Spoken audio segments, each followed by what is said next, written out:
ধরাতে সবারই মা হইয়ানি কে তুমি ধরাতে সবারই দুঃখেতে সদা ভাসিছ নয়ন জলে সবারই মা হইয়ানি কে তুমি ধরাতে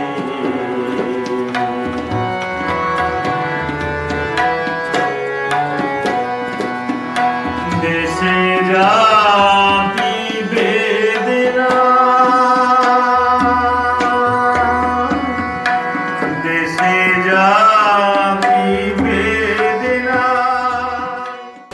গাছের কাছে গিয়ে গাছকে বলেছিল, গাছ, আমি কি তোমার ডালপালায় বাসা পেতে থাকতে পারি? গাছটি বলেছিল না। সেই পাখিটি ভীষণ হতাশ হয়েছিল। সে দ্বিতীয় গাছটিকে একই কথা বলে, গাছটি রাজি হয়ে যায়। তখন সেই পাখিটি তার শাবককে নিয়ে সেই গাছে বাসা বেঁধে থাকতে শুরু করল। এরপর বর্ষা এলো। প্রবল ঝড়ে প্রথম গাছটির ডালপালা ভেঙে পড়ে গেল। তখন পাখিটি বলছে, দেখো, তুমি নিরাশ্রয়কে আশ্রয় দাওনি। আমি তোমার কাছে আশ্রয় চেয়েছিলাম, তুমি মানা করে দিয়েছিলে। এখন দেখো তোমার কি পরিণতি। তখন গাছটি বলল, ভাই, আমি জানতাম এই বর্ষায় আমি আর বাঁচব না, তাই নিষেধ করেছিলাম তোমাকে আমার গাছের ডালে বাসা বাঁধতে। এরপর প্রবল বর্ষা এলো, জলের তোড়ে গাছটি ভেসে গেল। অনেক সময় আমাদের মনে হয় ঈশ্বর কি সত্যি মঙ্গলময়? তাহলে আমাদের জীবনে এমন ঘটনা ঘটছে কেন? এই কঠিন পরিস্থিতিতে প্রয়োজন অচলা ভক্তি।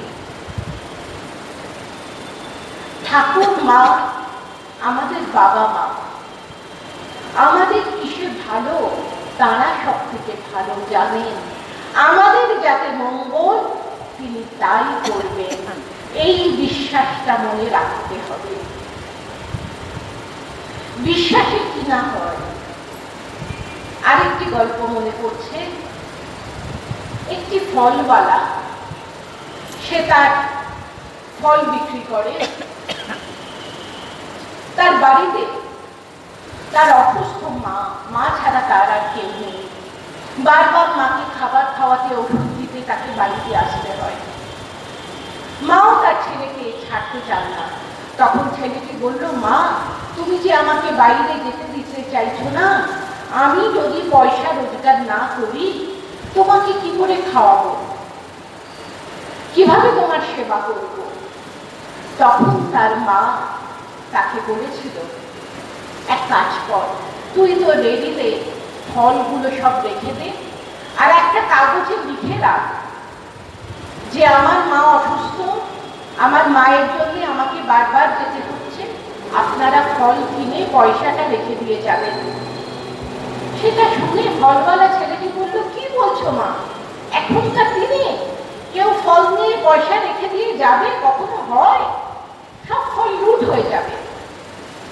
তখন তার মা বলেছিল, দেখ, ঈশ্বরে বিশ্বাস রাখ, তোর যা প্রাপ্য ভগবান তোকে তা দেবেনি, কেউ তোর কাছ থেকে ছিনিয়ে নিতে পারবে না। সেই ছেলেটি বেচারা কি করে, তার তো কোনো উপায় নেই।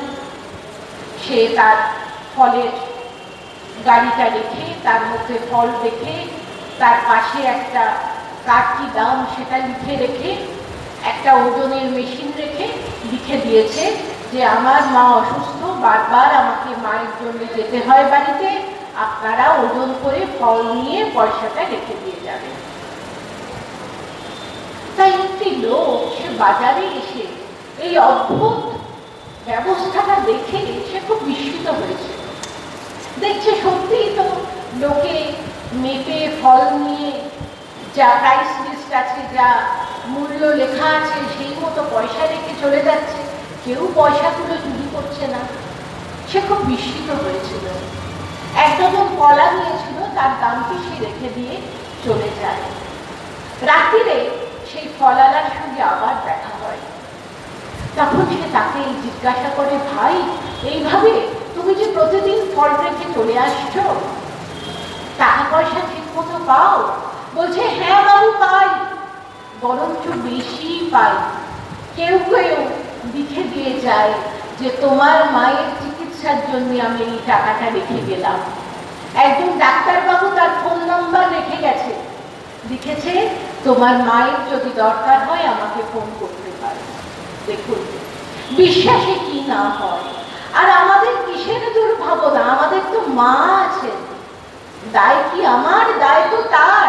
তিনি মা হয়েছেন, তিনি দায় নেবেন না? তিনি তো সন্তানদের এমনই তিনি কল্পতরু যে না চাইতেই ধর্ম, অর্থ, কাম ও মোক্ষ সবকিছু দিচ্ছেন। সেই রকম কিছু ঘটনার উল্লেখ করা যায়। চন্দ্রমোহন দত্ত, তিনি বাংলাদেশের মানুষ, কলকাতায় এসেছিলেন কারণ তার দাদা রেল কোম্পানিতে চাকরি করতেন। এসে তিনি একটা মুদির দোকান দিয়েছিলেন। একদিন দেখছেন মুদির দোকানের সামনে কতগুলো পোস্টার পড়ে আছে, তাতে লেখা আছে রামকৃষ্ণ পরমহংস দেবের জন্মোৎসব বেলুড়ে হবে রবিবার, সবাই যোগদান করুন। তিনি এ বিষয়ে কিছুই জানতেন না। অন্য দোকানদারদের জিজ্ঞাসা করলেন, তারা বললেন, হ্যাঁ, প্রতি বছর হয়, আমরা যাই। একজন আবার তার মধ্যে বলল, এরাই খাবার আয়োজন হয়, খিচুড়ি, তরকারি, লুচি, হালুয়া। তখন চন্দ্রবাবু তো খুব উৎসাহিত হলেন। সারা রাত তিনি দোকানেই শুয়ে রইলেন। পরের দিন ভোরবেলা স্নান করে তিনি স্টিমারে করে রওনা হলেন। ঘাটে নেমে দেখছেন একজন সাধু, সবাই যাত্রীরা তাকে প্রণাম করছে, আর তিনি বলছেন, জয় রামকৃষ্ণ। তিনি প্রেমানন্দে মত্ত হয়ে নাচতে শুরু করলেন, আর কিছু লোক ঢোল করতাল বাজিয়ে গান গাইতে শুরু করল। চন্দ্রবাবুর মন আনন্দে ভরে গেল। তিনি বেলুড় মঠে গিয়ে ঠাকুরকে দর্শন করলেন, 1 পয়সার বাতাসা পুজো দিলেন। তারপর তার ভীষণ খিদে পেয়েছে, আগের দিন রাত থেকে কিছু খাননি। তখন দেখছেন যে শাল পাতার ঠোঙায় প্রসাদ দেওয়া হচ্ছে, একটু খিচুড়ি, 2টো লুচি আর হালুয়া। তিনি ভাবছেন, এইটুকু প্রসাদ আমার তো পেটের 1 কোনাও ভরবে না। একবার তিনি প্রসাদ নিলেন, খেলেন, দ্বিতীয়বার নিলেন, খেলেন, তখনও পেট ভরল না। তৃতীয়বার যখন প্রসাদ চাইতে গেছেন, তখন একজন সাধু বলছেন, এ কি, আপনি বারবার কেন চাইছেন? প্রসাদ তো সবার জন্য। তা তিরস্কৃত হয়ে তার মনটা খুব ভেঙে গেল। তিনি মনে মনে ঠাকুরকে বলছেন, আমার আশা অপূর্ণ রইল ঠাকুর, আমি ফিরে যাচ্ছি। আশাটা হচ্ছে প্রসাদের আশা।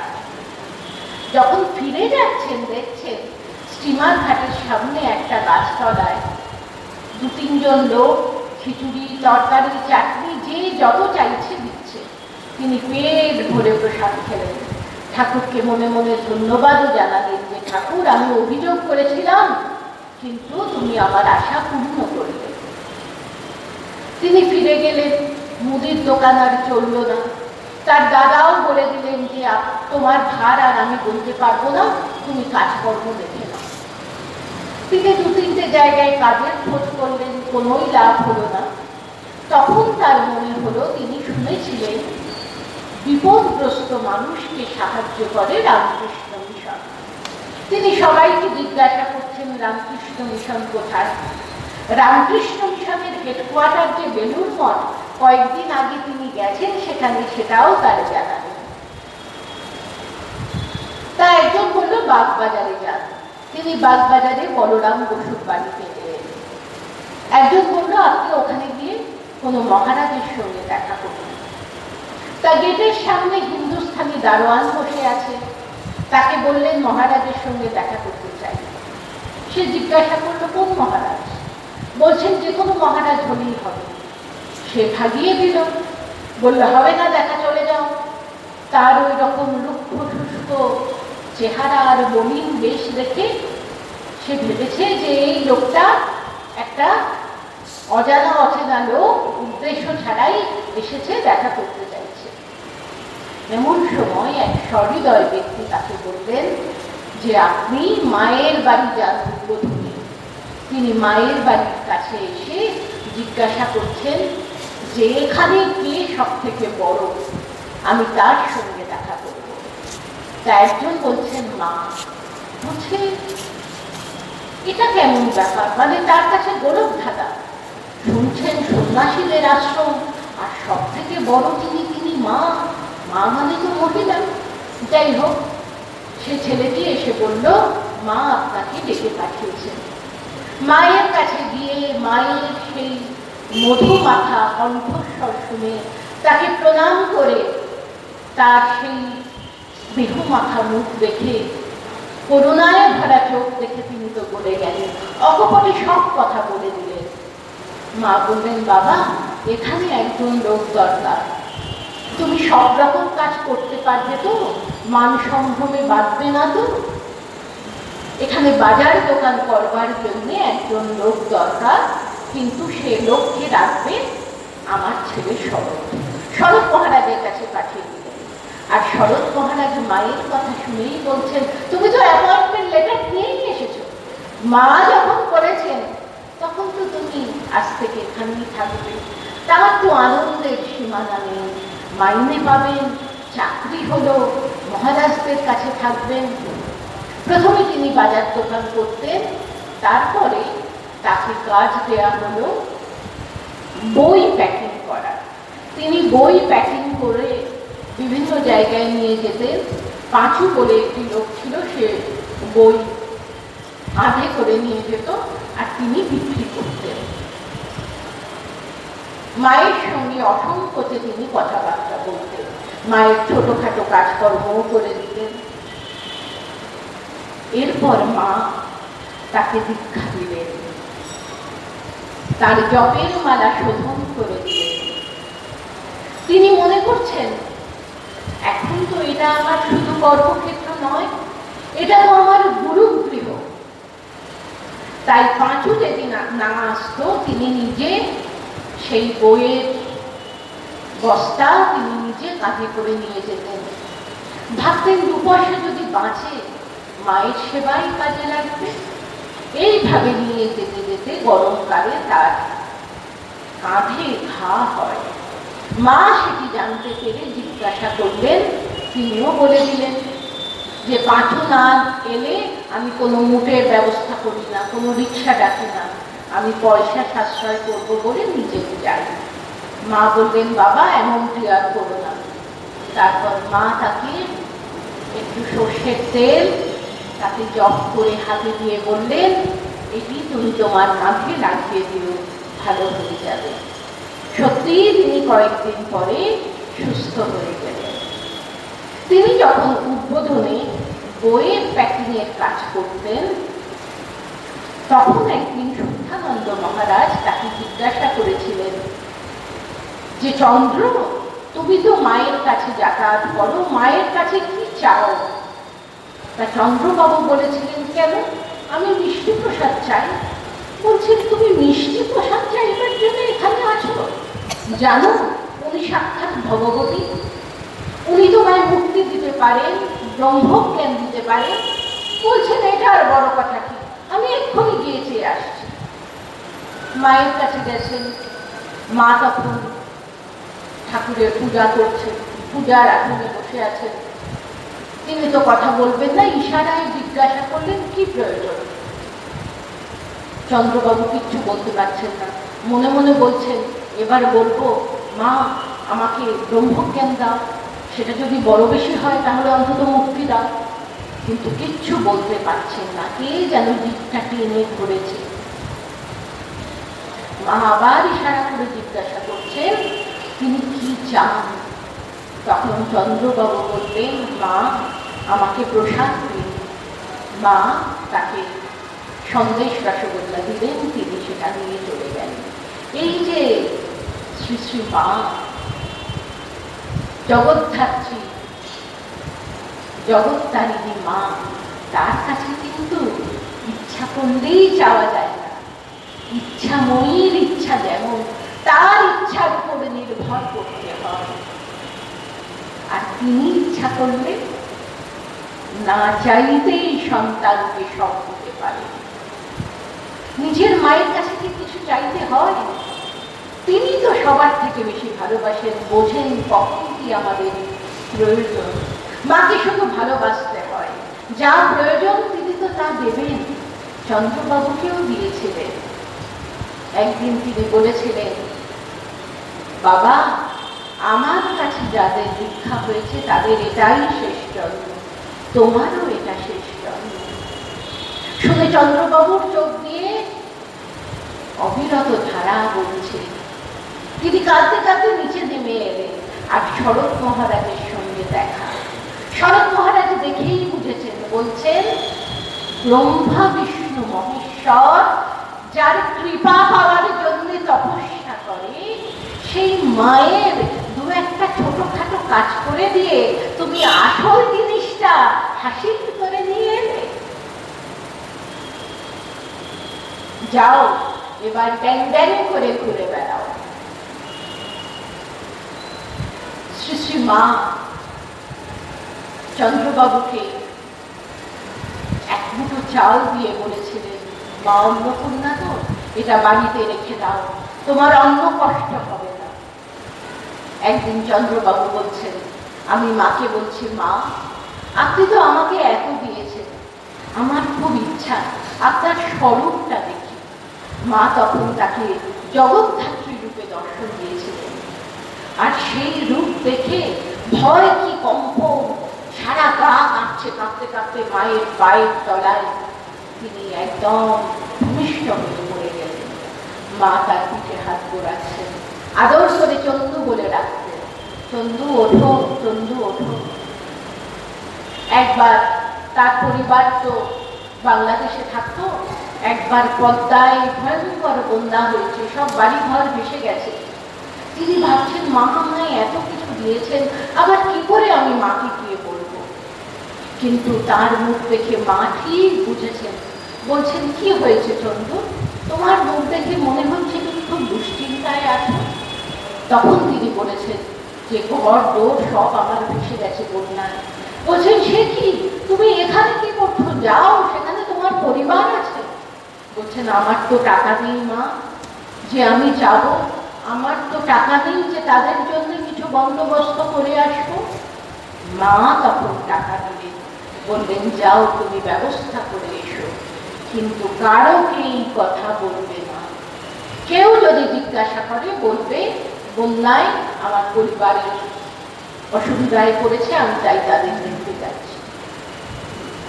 মায়ের কথাই তিনি তার পরিবারকে নিয়ে এসে ভাড়া বাড়িতে রেখেছিলেন। তখন তার মাইনে কিছুটা বেড়েছে। এই ভাড়া বাড়ির বাড়িওয়ালা আবার ছোটদের পছন্দ করতেন না। তার ছেলে মেয়ে খেলা করলে সেই বাড়িওয়ালা খেলনা ছুঁড়ে ফেলে দিয়ে বলতো যে আমার বাড়ি নোংরা করা যাবে না। এই কথা মাকে যখন তিনি বলেছিলেন, মা বললেন, শরৎ, তুমি চন্দুর জন্য একটা মাথা গোজার জায়গার বন্দোবস্ত করো। শরৎ মহারাজ জমি কিনে তাকে বাড়ি করে দিয়েছেন, এবং সেই বাড়ির যখন গৃহপ্রবেশ হয়, অনেক সাধু দিয়েছিলেন, সারাদিন ভজন কীর্তন, খাওয়া দাওয়া সব শরৎ মহারাজ ব্যবস্থা করেছিলেন। বাড়ির সমস্ত আসবাব তিনি দিয়েছিলেন, এত ভালোবাসতেন। আর মা নিজের এবং ঠাকুরের পট পুজো করে দিয়েছিলেন, সেইটি তার বাড়িতে ঠাকুর ঘরে রাখা হয়, মায়ের নখ চুল সব রাখা হয়। একবার তিনি বলছেন যে তার স্ত্রী খুব ভালো রান্না করতে পারতেন, মা খুব পছন্দ করতেন তার হাতের রান্না, শরৎ মহারাজও পছন্দ করতেন। বাংলাদেশের মানুষ তো ইলিশ মাছ খুব ভালো রাখতে পারতেন, সেই ইলিশ মাছ বেঁধে শরৎ মহারাজকে পাঠাতেন। পায়েস, পিঠে, নানা রকমের পুরি পিঠে, রসবড়া এইসব করে পাঠাতেন। মা সেই সব ঠাকুরকে দিতেন ঠাকুরের ভোগে। তার স্ত্রীও একবার পুরে গিয়েছিলেন, গরম ডাল করে গিয়ে মাকে বলতে, মা একটু সর্ষের তেল জপ করে হাতে দিয়ে বললেন, বৌমাকে বলেও লাগিয়ে দিতে, ভালো হয়ে যাবে। তার বাবা যখন অসুস্থ ছিলেন তখন শরৎ মহারাজ বললেন, তোমার বাবাকে নিয়ে এসো কলকাতায়, বড় বড় ডাক্তার দেখাবেন। একদিন বলছেন, চন্দ্র তোমার বাড়িতে যাব। চন্দ্রবাবু বলছেন, আমি তো খুব বিপদে পড়েছি, কারণ আমার বাড়ির সামনে এমন সরু গলি, সেখানে তো মোটর গাড়ি যাবে না। মহারাজ শুনলেন না, গেলেন, এবং সেই সরু রাস্তায় তিনি পুরোটা রাস্তা কাত হয়ে চলতেন। একদিন তিনি শিয়ালদায় যাচ্ছেন বই পার্সেল করতে। মহারাজ বলছেন, কোথায় যাচ্ছ, আগে বাড়ি যাও। গিয়ে দেখছেন বাবার নাভিশ্বাস উঠেছে। শরৎ মহারাজ শুনে তাকে টাকা দিয়েছিলেন, যাতে পরবর্তী সময় তার পিতার মৃত্যু হলে তিনি ভালোভাবে সৎকার করতে পারেন। তার মেয়ে ইন্দুবালা ঘোষ তিনি বলছেন যে, ছোটবেলায় আমি কেবল মায়ের বাড়ি যেতাম, সেখানে নলিনীদি, মাকুদি রেশমি চুড়ি পরেছে দেখে আমার খুব সেই চুড়ি পরার শখ হয়েছিল। মা আমার জন্য সেই চুড়ি এনে দিয়েছিল।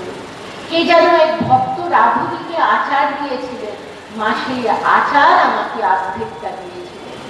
বলছেন, মা আমাকে নিবেদিতা স্কুলে ভর্তি করে দিয়েছিলেন। সেই নিবেদিতা স্কুলের চড়ুই ভাতি, তাতে পয়সা দিতে হবে। আমি গেলাম মায়ের কাছে, মা পয়সা দিলেন। মায়ের আমি পাকা চুল তুলে দিতাম। একদিন মা আমাকে একটা বড় আমৃতি দিয়েছেন, বলেছেন, যাও বাড়িতে গিয়ে তোমার মাকে দিও। রাস্তায় সেই আমৃতি পড়ে গেছে, কুকুর সেটা খেয়ে নিয়েছে। বাড়িতে এসে যখন মাকে বললাম যে, শ্রী শ্রী মা তোমার জন্য প্রসাদ পাঠিয়েছিলেন, সেটা রাস্তায় পড়ে গেছে, কুকুরে খেয়ে নিয়েছে, আমার মা পাগলের মতো ছুটেছিল, কোথায় পড়েছে, দেখছে কুকুরে খেয়ে নিয়েছে, একটা দুটো খণ্ড আছে, সেটা তুলে সে খাচ্ছে। মায়ের প্রসাদ। চন্দ্রবাবুর স্ত্রী, তার কি ভক্তি! চন্দ্রবাবু বলতেন, আমি তো মায়ের সব কথা শুনতাম, শুধু একটা কথাই শুনিনি, গুরুর আজ্ঞা অমান্য করেছিলাম, তাই এই পরিণতি।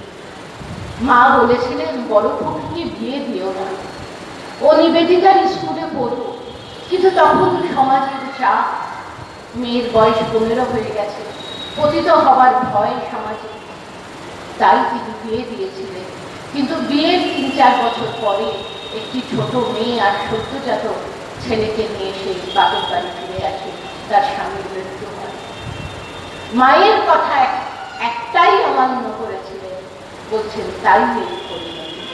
আর ইন্দুবালা ঘোষ তিনি বলছেন যে, বাবার শেষ সময় বাবা সবাইকে বলেছিলেন ঘর থেকে চলে যেতে। বলছেন, মা এসেছেন আমাকে নিতে, সেই লাল পেরে সাদা শাড়ি, সেই চোখ, সেই হাসি, মা কোলে তুলে দিলেন। এমনই গল্প তোদের মা। বীণাবালী ঘোষ তিনি একজন সাধারণ গৃহবধূ, পর্দানসীন পরিবারের গৃহবধূ। তাদের পরিবারের নিয়ম যে শাশুড়ির সামনে বৌমারা মাথায় ঘোমটা দিয়ে থাকবে আর কোনো কথা বলতে পারবে না। তিনি শাশুড়ির সঙ্গে মাকে দর্শন করতে যান, কিন্তু একটা কথাও বলতে পারেন না, শুধু মায়ের কাছে মনে মনে প্রার্থনা করেন। মা সেই প্রার্থনা মঞ্জুর করলেন। তার দীক্ষার দিন এলো, তখন তার মনে হয়েছে যে আজ তো দিন, মন তুই যা চাওয়ার চেয়ে নেই। কিন্তু একটা কথাও বলতে পারছেন না, চোখ দিয়ে অঝরে ধারা বলছে। শুধু বলছেন, মা চরণে আশ্রয় দিলেন তো? মা বলছেন, হ্যাঁ মা দিলাম। মা শুধু দুটো জিনিস বলেছিলেন, ঠাকুরকে নিবেদন না করে কিছু খাবে না, আর শ্রাদ্ধান্ন গ্রহণ করবে না। তিনি সারা জীবন সেটি মেনেছিলেন। নিজের বাবার শ্রাদ্ধেও সারাদিন অভুক্ত ছিলেন। একটি পান খেলেও ঠাকুরকে নিবেদন করে খেতেন। তিনি চেয়েছিলেন তার স্বামী দীক্ষা নেবেন, কিন্তু স্বামী বলেছিলেন, আমার যখন যেখানে ইচ্ছা হবে আমি সেখানেই সেদিন দীক্ষা নেব, আমাকে জোর করবে না। মায়ের কাছে খালি প্রার্থনা করতেন। তার স্বামী চাকরি করতেন রায়পুরে। হঠাৎ রায়পুর থেকে তিনি একদিন চলে এলেন। পরের দিন তার বাড়ির দুজন লোকের দুজন পরিবারের সদস্যের দীক্ষা নেবার দিন। সকলে মিলে গেছেন বেলুর মঠে। হঠাৎ তার স্বামী ছুটে এসে বলছেন, যেন মহাপুরুষ মহারাজ বলছেন আমারও আজ দীক্ষা হবে, কিন্তু আমি তো চান করে আসিনি, আমি তো খেয়ে এসেছি। অহেতুক মায়ের কৃপা, তিনি তো চোখের জলে ভাসছেন। বলছেন না, কোনো বাধা নয়, এই সুযোগ। তার স্বামীর দীক্ষা হয়ে গেল। স্বামী স্ত্রী দুজনে গেছেন মহাপুরুষ মহারাজকে প্রণাম করতে। মহাপুরুষ মহারাজ হঠাৎ তাকে বলছেন, কি চাস বল। সঙ্গে সঙ্গে মনে হচ্ছে, যদি রাজামশাই জিজ্ঞাসা করেন কি চাস, তাহলে কি লাউ কুমড়ো চাইব। আর সঙ্গে সঙ্গে কানে বাজছে মায়ের কথার প্রতিধ্বনি, নির্বাসনা, নির্বাসনা, নির্বাসনা। তিনি কিছু চাইতে পারলেন না, শুধু বললেন, ঈশ্বরের চরণে যেন মন থাকে। মহাপুরুষ মহারাজ খুশি হয়ে বললেন, হবে তোদের হবে। অখণ্ডানন্দজি তাদের বাড়িতে এসেছেন 31 ডিসেম্বর। পরের দিন 1 জানুয়ারি। মহারাজ বাড়ির ছোটদের সঙ্গে শিশুদের সঙ্গে গল্প গুজব করছেন, খোশ মেজাজে আছেন। বীণাপাণি দেবী বলছেন, মহারাজ আজ তো 1 জানুয়ারি, ঠাকুর কল্পতরু হয়েছিলেন, আপনি কল্পতরু হবেন না। মহারাজ হঠাৎ গম্ভীর হয়ে গেলেন, গিয়ে বলছেন, বলো তোমার কি চাই। সঙ্গে সঙ্গে মায়ের কণ্ঠস্বর শুনতে পাচ্ছেন, নির্বাসনা, নির্বাসনা, নির্বাসনা। কিচ্ছুটি চাইতে পারলেন না, শুধু বললেন, মহারাজ আমি এই চাই, আমি নানা রকম খাবার রান্না করব, আপনি গরম গরম আমার সামনে বসে খাবেন। মহারাজ হেসে বললেন, তাই হবে। দেখুন, একজন সাধারণ মেয়ের অসাধারণ হয়ে ওঠার কাহিনী। মায়ের কৃপায় সব হয়। মা বলেছেন নির্বাসনা হলে এক্ষুনি হয়। মা বলেছেন আমার তপস্যা হচ্ছে ক্ষমারূপ তপস্যা। কত মানুষ কত কিছু পাওয়ার জন্য তপস্যা করে, আর মা সারা জীবন কিসের জন্য তপস্যা করলেন? যাতে আমি কারোর দোষ দেখতে না পারি। কেউ দোষ করলেও তাকে আমি ক্ষমা করে দিতে পারি। ক্ষমারূপ তপস্যা। এমনই একজন স্নেহকন্যা, মায়ের কন্যা হচ্ছেন মুকুলমালা দেবী। ইনি ঠাকুরের কৃপাধন্য ভবনাথ চট্টোপাধ্যায়ের নাতনি, মেয়ের মেয়ে। তিনি গর্ব করে বলতেন, আমি কোনদিন শ্রী শ্রী মায়ের চরণ দর্শন করিনি, আমার যখনই ইচ্ছে হয়েছে আমি তার কোলে ঝাঁপিয়ে পড়েছি। ছোটবেলায় একবার তিনি সমানে কেঁদে চলেছিলেন, পরপর 3 দিন। ডাক্তার বুদ্ধি দেখে কোনো লাভ হলো না। শেষে মায়ের বাড়িতে তাকে নিয়ে যাওয়া হয়েছিল। মায়ের কোলে শুয়ে সে চুপটি করে ঘুমিয়ে পড়েছিল। মা হেসে বলেছিলেন, এ কোনো রোগ নয়, আমার কাছে আসার জন্য এমন কাঁদছিল। মা তাকে জিজ্ঞাসা করেছিলেন, তুমি আমায় কতটা ভালোবাসো? সে তার ছোট্ট হাত দুটি যতটা প্রসারিত করা যায় দুটিকে প্রসারিত করে বলেছিলেন, এতটা ভালোবাসি। মা বলেছিলেন, তুমি সবাইকে এতটাই ভালোবাসবে। তিনি বলছেন, ছোট্টবেলায় মা যখন পূজা করতেন আমি বাইরে অপেক্ষা করতাম, কখনো পূজার ঘরের সামনে শুয়ে পড়তাম। মা তখন এসে আমার হাতে ফল মিষ্টি দিতেন, দিয়েই বলতেন, তুই ঠাকুরের আগে খেয়ে নিবি। তাই আমার অভ্যাস হয়ে গিয়েছিল। তিনি আমার হাতে কিছু দিলেই পরে আমি বলতাম, তোমার ঠাকুর খেয়েছেন তো। একটু বড় হলে মা তাকে দীক্ষা দেন আর বলেন, তুমি কারোর কাছে কিছু চাইবে না, মানুষের কাছে চাইলে কিছু পাওয়া যায় না, শুধুমাত্র মনোকষ্টই হয়। এই দেখুন মা তাকে কেমন শিক্ষা দিচ্ছেন, প্রত্যাশাহীনতার শিক্ষা। যেখানে প্রত্যাশা আছে সেখানে ভালোবাসা নেই। মা সারা পৃথিবীকে শিখিয়েছেন কাকে বলে প্রত্যাশাহীনতা। কারোর কাছে কিচ্ছুটি চাইবে না, এমনকি প্রশংসাটুকু পর্যন্ত নয়। ব্যাপারটা এমনই। কেন প্রত্যাশার সঙ্গে ভালোবাসা যুক্ত? ধরুন আমার দুজন মামা, আমার জন্মদিনে দুজনকে নেমন্তন্ন করলাম। একজন আমাকে দামি শাড়ি দিল, একজন হয়তো একটা ছোট ব্যাগ দিল। যে দামি শাড়িটি দিয়েছে আমার প্রত্যাশা ছিল জিনিসের প্রতি, তাকে আমি বেশি ভালোবাসবো, বেশি খাতির করবো। কিন্তু আমার যদি প্রত্যাশা না থাকে, আমার চোখে যদি শাড়ি আর ব্যাগটা সমান হয়, বা কেউ কিছু না দিলেও আমার যদি কিছু যায় না, আসা যায় না, এমন মানসিকতা যদি আমার হয়, তাহলে আমি সবাইকে সমানভাবে ভালোবাসতে পারবো? তাই মা প্রথমে বলছেন, কারোর কাছে কিছু আশা করবে না। তারপর শেখাচ্ছেন সবাইকে সমানভাবে ভালোবাসবে, কোনো বৈষম্য নয়। এইগুলোই তো সাধনা, এইগুলোই তো তপস্যা। স্বামীজি বলেছেন, ঠাকুরমা স্বামীজির ধর্ম হচ্ছে উত্তরণের ধর্ম। রুট ম্যান টু বুদ্ধ ম্যানের ট্রান্সফরমেশন, সেটাই ধর্মের নাম। আপনি যদি কোনো 5 তলা বাড়িতে ওঠেন সিঁড়ি দিয়ে, লিফট না থাকে, লিফট না চলে, আপনার পায়ে ব্যথা হবে। পাহাড়ি রাস্তা দিয়ে যখন উঠছেন খুব পায়ে ব্যথা করছে, ক্যালপিক্ষয় হচ্ছে। যখন নামছেন তত্তরিয়ে নামছেন, অনেকটা নেমে গিয়ে তখন বুঝতে পারবেন ওপর দিকে তাকিয়ে কতটা নেমে গেছেন। জীবনটাও তেমনই, নামা খুব সোজা, ওঠা বড় কঠিন। উঠতে গেলে অনেক কষ্ট করতে হবে, কিন্তু আমরা নামবো না, কারণ ঠাকুরমা স্বামীজি আমাদের শুধুমাত্র উত্তরণেরই পথ দেখিয়েছেন। মায়ের ভালোবাসা তো সূর্যের আলোর মতো, যা পাপী পুণ্যাত্মা, ধনী নির্ধন, পণ্ডিত মূর্খ নির্বিশেষে সবাইকে আলোকিত করে।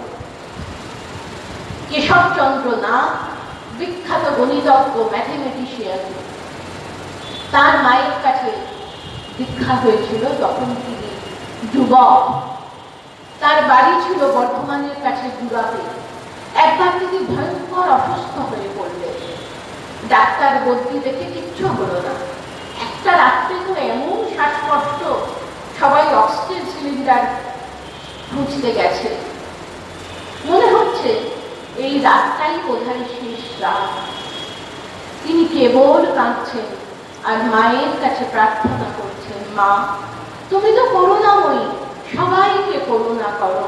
আমি কি এমনই হতভাগ্য যে আমি তোমার করুণা থেকে বঞ্চিত হব?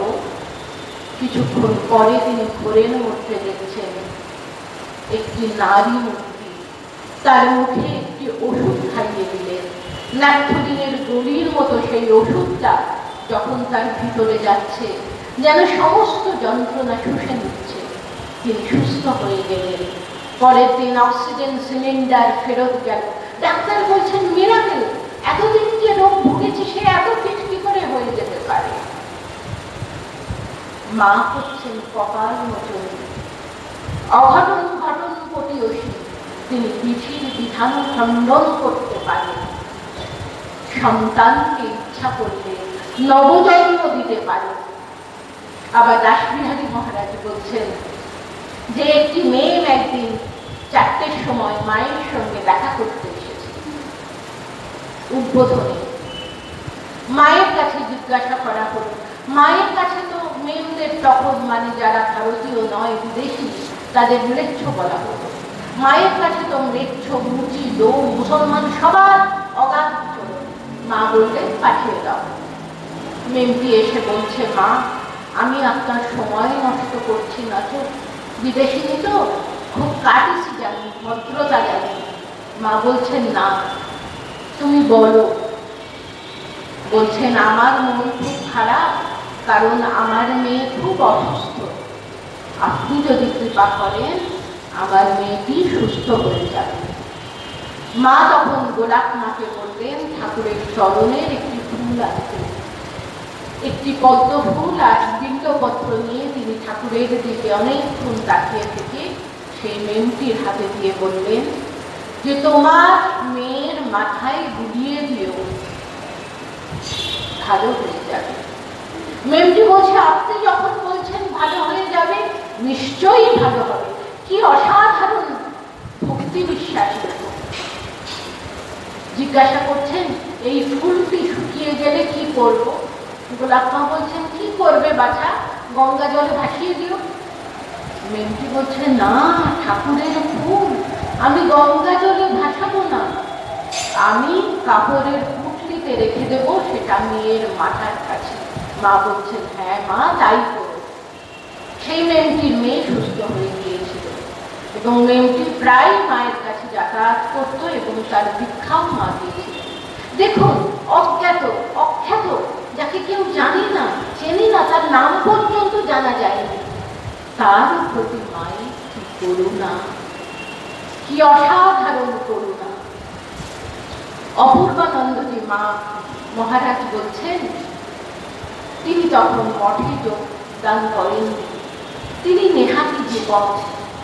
একদিন স্বপ্নে দেখলেন মহাপুরুষ মহারাজকে, বেলুর মঠে এসে তার সঙ্গে দর্শন করলেন, তাকে দীক্ষা দিতে বললেন। মহারাজ বলেছিলেন তুমি শুধু জয় রামকৃষ্ণ বলো, ঠাকুর যখন বুঝবেন তোমার দীক্ষার ব্যবস্থা তিনিই করবেন, তুমি যাও আগে মাতৃ দর্শনে যাও। এসেছেন বাগবাজারে, জানতে পারলেন সেদিন দর্শন হবে না। পরের দিন আবার গেছেন, সেদিনও জানতে পারলেন দর্শন হবে না। তার তো মনে খুব কষ্ট। তখন বলরাম মন্দিরে তুরিয়ানন্দ মহারাজ, তিনি মহারাজকে বলছেন, মহারাজ বলেছিলেন মা তো সাক্ষাৎ জগদ্ধাত্রী, তার কৃপা পাওয়া কি এত সোজা? তুমি কেঁদে কেঁদে প্রার্থনা করো, তোমার ব্যাকুলতা যখন বাড়বে তিনি তোমায় কৃপা করবেন। তৃতীয় দিন তিনি জানতে পারলেন দর্শন হবে। হঠাৎ একজন সেবক এসে সবাইকে শালপাতার ঠোঙায় প্রসাদ দিয়ে গেল, তিনি প্রসাদ খেলেন। তারপরে শুনলেন যে সেদিন মায়ের দর্শন তো হবে, কিন্তু মায়ের সঙ্গে কোনো কথা বলা যাবে না। তার মনটা আবার ভেঙে গেল। লাইনের শেষে দাঁড়িয়ে আছেন, যদি শেষকালে দাঁড়ালে একটাও কথা মা বলে। এবার তার যখন সময় এসেছে মাকে প্রণাম করবার, দেখছেন মা মোটা কাপড়ে আবৃত, তিনি মাটিতে মাথা নত করে প্রণাম করে যেই মাথা তুলেছেন একেবারে ফ্র্যাকশন অফ এ সেকেন্ড দেখছেন মায়ের মুখটা অনাবৃত, তার চোখ দিয়ে জল পড়ছে। মাকে তাড়াতাড়ি চরণ স্পর্শ করে প্রণাম করতে যাবেন, মা তার থুতনিতে হাত দিয়ে চুমু খেলেন, বললেন প্রসাদ খেয়েছো বাবা? কি অমৃতময় কথা, মনটা আনন্দে ভরে গেল। মহাপুরুষ মহারাজ খুব খুশি হয়েছিলেন যে তোমার ওপর মায়ের এত কৃপা, তাই তুমি প্রসাদ পেলে, তাকে দর্শন করলে, তাকে স্পর্শ করলে। এরপর তিনি বাড়ি ফিরে গেছেন। আবার বীরভূমে যখন দুর্ভিক্ষ হয়েছে, মহাপুরুষ মহারাজ রিলিফের কাজের জন্য তাকে ডেকে পাঠিয়েছেন। তিনি রিলিফের কাজে গেছেন এবং মহারাজকে বলেছেন আমি যখন বাঁকুড়াই যাচ্ছি জয়রামবাটিতে মাকে দর্শন করে আসবো। মহারাজ চিঠি দিয়ে দিয়েছেন এবার বাঁকুড়ায় গেছেন, রিলিফের কাজ শেষ করে জয়রাম বাড়িতে গেছেন। গিয়ে বলছেন, মা, মহাপুরুষ মহারাজ আপনাকে চিঠি দিয়েছেন। মা বলছেন, ওসব চিঠি দিলে পরে হবে, তুমি কত দূর থেকে এসেছো, কত কষ্ট হয়েছে তোমার, আহা বাছা, তোমার মুখটা একদম শুকিয়ে গেছে, আগে কিছু খাও, জিরো। মা তাল ক্ষীর দিয়েছিলেন, বলছেন সেই তাল ক্ষীরে যে কি অমৃত, সেই স্বাদ আমার মুখে এখনো লেগে আছে। মা বললেন যে পরের দিন তার দীক্ষা হবে। দীক্ষার সময় মা বলছেন, বাবা তুমি ঠাকুরকে ভালোবাসো? বলছেন হ্যাঁ। সঙ্গে সঙ্গে দেয়ালের দিকে হাত দেখিয়ে মা বলছেন, এই তোমার ইষ্ট। আর চারিদিকে আলোয় ভরে গেল এক জ্যোতির্ময়ী দেবী মূর্তি, জীবন্ত। মহারাজ তো ভয়ে একেবারে কুঁকড়ে গেলেন। মা বলছেন, ভয় পেয়েছো বাবা? জানবে ঠাকুরই গুরু, ঠাকুরই ইষ্ট, ঠাকুরই ইহকাল, ঠাকুর পরকাল, ঠাকুর সব। মহারাজ এই কথাটা বারবার বলতেন যে মা ইচ্ছা করলে যে কোনো মানুষকে যে কোনো সময় ঈশ্বর দর্শন করিয়ে দিতে পারেন। 3 রাত্রি গুরুগৃহে থেকে যখন তিনি চলে যাচ্ছেন, তখন মাকে বলছেন, মা আপনি আমায় মনে রাখবেন তো? কারণ মহারাজের মনে হয়েছিল সংসারের যাতা করে তিনি পিছিয়ে যেতে পারেন, সবকিছু ভুলে যেতে পারেন, কিন্তু মা যদি তাকে না ধরেন তিনি কখনো বেচারে তার পা পড়বে না। ওই যে ঠাকুরের কথা, ছেলে যদি বাপের হাত ধরে সে খানাখন্দতে পড়তে পারে, কিন্তু বাবা যদি ছেলের হাত ধরে তার আর কোনো চিন্তা নেই। মা বললেন, হ্যাঁ বাবা মনে রাখবো। মহারাজ 3 সত্যি করিয়ে দিয়েছিলেন। মা 3 বার বলেছিলেন, তোমাকে মনে রাখবো। আর রিলিফের কথা জিজ্ঞাসা করেছিলেন। তিনি বলছেন যে কি দুরবস্থা, গ্রামে গ্রামে দেখছি মানুষজন খেতে পায় না, আমরা তাদের চাল দিতাম, কাপড় দিতাম, যারা মাঠে কাজ করে তাদের দিতাম না, যাদের রোজগার নেই তাদের দিতাম। বলছেন একজন মহিলা আগের দিন সে সন্তান প্রসব করেছে, সে মাঠে কাজ করছে। মহারাজ বলছেন আমাকে দেখে লুকিয়ে পড়েছে। আমি বলছি, মা বেরিয়ে আসুন, আপনাকে আমি চাল দেব। বলছেন এমন দুরবস্থা যে সদ্যজাত সন্তানকে গাছে একটা গামছা দিয়ে বেঁধে রেখে তিনি মাঠে কাজ করছেন। শুনে মায়ের মুখটা একেবারে বেদনায় ভরে গেল। ঠাকুরের উদ্দেশ্যে বলছেন, ঠাকুর তুমি সব দেখছো, এদের মঙ্গল করো। এই যে মা, যিনি বলতেন আমি জগতের মা, সত্যি সত্যি তিনি জগতের মা ছিলেন। পৃথিবীতে কোনো মানুষ কষ্টে আছে, দুঃখে আছে, বিপদে আছে জানলে মাতৃ হৃদয় একেবারে উদ্বেলিত হয়ে উঠত। তিনি আরেক দিনের ঘটনা বলছেন যে রিলিফের কাজে গেছি, একটা ছোট নদী পেরিয়ে গেছি, হাঁটু পর্যন্ত জল ছিল, ফেরার পথে দেখছি গলা পর্যন্ত জল। খুব কষ্ট করে সাঁতরে এসেছি, আবার পাশে কাঁটা ঝোপও ছিল। মা শুনে কি ভয়াত্মক তার মুখ। তিনি বলছেন, বাবা কখনো আর এমন করবে না, ওই কাঁটা ঝোপে যদি একবার আটকে যেতে তোমাকে বের করা যেত না। কি দুর্ভাবনা, সন্তানের জন্য কি দুশ্চিন্তা, এটাই তো মায়ের আসল স্বরূপ। তিনি দেখেছিলেন। তারপর যখন মায়ের শরীর খুব খারাপ, মহারাজ আবার তাকে ডেকে পাঠিয়ে দিলেন। তিনি যখন আমরুল শাক নিয়ে প্রতিদিন বাগবাজারে যেতেন, এই বাগবাজার থেকে বেলুড় মঠে যেতেন, মা তখন কথা বলতেন না, চুপ করে শুয়ে থাকতেন, তাকিয়ে থাকতেন। মহারাজের মনে খুব খারাপ লাগতো, ভীষণ দুঃখ হতো, মা আমার সঙ্গে কথা বলছেন। বারবার মহাপুরুষ মহারাজকে এসে বলতেন, মা কি আমার সঙ্গে আর কোনোদিন কথা বলবেন না? মহাপুরুষ মহারাজ বলতেন, নিশ্চয়ই বলবেন, মা সুস্থ হয়ে যান, নাই বা কথা বললে তোমার দিকে তো কৃপা দৃষ্টিও দিচ্ছে, সেটিও কি কম? এইসব সিদ্ধ গুরু যারা, এই ঠাকুর মা স্বামীজি, এরা সন্তানের হৃদয় খোলা কাগজের মতো করতে পারে, তাই অধিকারী ভেবে উপদেশ দান করতে পারে। এদের একটা গ্লান্স, একটা কৃপা দৃষ্টি মানুষের জীবনে আমূল পরিবর্তন আনতে পারে। কিন্তু মা তো স্বয়ং কল্পতরু। তিনি একদিন রাত্রে তাকে দেখা দিলেন, দেখা দিয়ে বললেন, বাবা আমি চাই। পরের দিনই তিনি জানতে পারলেন যে আগের দিন রাত্রে মা নশ্বর দেহ ত্যাগ করেছে। ওই যাওয়ার আগে সন্তানের মনে যে বাসনা, যে মা আমার সঙ্গে কথা বলবেন না, শেষবারের মতো একবার, মা বলে গেলেন। যখন তিনি অদ্বৈত আশ্রমে ছিলেন কাশীতে, তখন দুটি ঘটনা প্রত্যক্ষ করেছিলেন। একটি, একবার লাটু মহারাজ ফুল বেলপাতা নিয়ে বিশ্বনাথ দর্শনে চলেছেন। হঠাৎ তার কি খেয়াল হলো, বললেন আগে আমি মাতৃদর্শনে যাব। রাস্তায় বেরিয়ে বললেন, লক্ষ্মী নিবাসে ছুটলেন। তারপরে সেই ফুল বেলপাতা মায়ের চরণে দিয়ে, মা তখন লক্ষ্মী নিবাসে ছিলেন, হাউ হাউ করে তিনি বালকের মতো কাঁদছেন।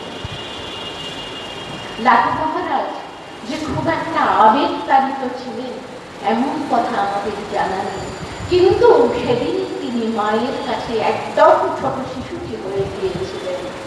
সেই ঘটনাও অপূর্বানন্দজি প্রত্যক্ষ করেছিলেন। আরেক দিনের ঘটনা, লক্ষ্মী নিবাস থেকে মা তার ছবিটি এবং কোচরে করে কিছু ফুল নিয়ে গিয়ে অদ্বৈত আশ্রমে ঠাকুরকে প্রণাম করলেন। ঠাকুর ঘরে ঢুকে এবং নিজের ছবিটি রেখে, যে কুলুঙ্গিটা খালি সেখানে নিজের ছবিটি রেখে পুজো করে সেবককে বলেছিলেন, বাবা ছবিটি দেখিয়ে 2-4টে ফুল দিয়ে। সেই সেবক এসে মহারাজকে বলেন, মহারাজ এসে দেখেন সত্যিই তো যে কুলুঙ্গি খালি ছিল সেখানে মায়ের ছবি, সেখানে ফুল।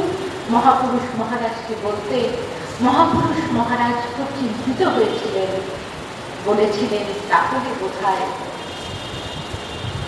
মায়ের এবার লীলা সংকরণের সময় এসেছে। সূর্যি মহারাজ, ব্রহ্মানন্দ মহারাজের সেবক সূর্যি মহারাজ, তিনি একটি কথা বলতেন। সেই কথাটি হল,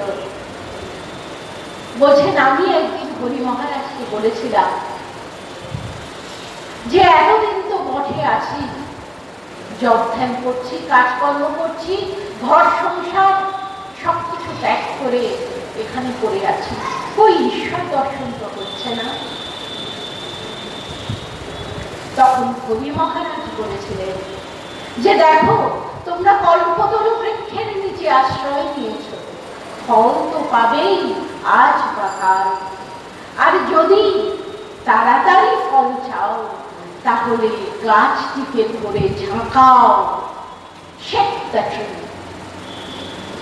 ঝাঁকানো মানে পুরুষকা, দৃঢ় সংকল্প হওয়া। যেমন ঠাকুর বলতেন, অর্থ একবার যদি হাত পা শুকিয়ে নেয়, মানে ঢুকিয়ে নেয়, 4 টুকরো করলেও সে আর হাত পা বার করবে না। দৃঢ় সংকল্প আমাকে করতেই হয়। যেমন বীণাপাণি ঘোষ, মা বলেছেন নির্বাচনে আমি কিছু চাইব না। যেমন মুকুলমালা দেবী, মা বলেছেন কারোর কাছে কিছু চাইবে না, সবাইকে সমান ভালোবাসবে সারা জীবন। আমি তপস্যার মতো করার চেষ্টা করছি। ঠাকুর মা স্বামীজি তো আছেন, তাদের কৃপা তো আছেই, কৃপাবাড়ি বইছে, কৃপাবায়ু বইছে, তারা কৃপাবাড়িতে আমাদের স্নাত করছেন। আমাদের শুধু কষ্ট করে পাল তুলে দেওয়ার কাজটি করতে হবে। আর শ্রী শ্রী মা তিনি তো নিত্য কল্পতরু, তাই তিনি বলতে পারেন, জীবনে যদি আঘাত আসে, বিফলতা আসে, ভয় পেও না, হতাশ হয়েও না, আর কেউ না থাক, আমি আছি তোমার মা। তোমায় সারা জীবন রক্ষা করব, আর সময়কালে নিত্যধামে পৌঁছে দেব। নিত্য কল্পতরু মা, আমাদের কি ভাবনা, আমাদের এমন মা আছে, তিনি তো আমাদের সব ভার নিয়েছেন। প্রয়োজন শুধু শরণাগতি। আমাদের চিরন্তন বিশ্বাস, কল্পতরু বৃক্ষের কাছে এসে আমরা যদি কিছু চাই, তা আমরা পাই। আর শ্রী শ্রী মা এমন কল্পতরু, যার কাছে এসে কিচ্ছুটি চাইতে হয় না। পৃথিবীতে যত নিপীড়িত, যত অসহায়, আর্ত, পীড়িত মানুষ আছেন, মা সবার কাছে পৌঁছে যান, আর করুণা ধারায় সবাইকে সিদ্ধ করেন, প্লাবিত করেন, সমৃদ্ধ করেন। এহেন জননী কৃপাহস্ত আপনাদের মাথার উপর সর্বদা থাকুক। আজকের এই শুভ দিনে এই প্রার্থনা করি। জয় মা।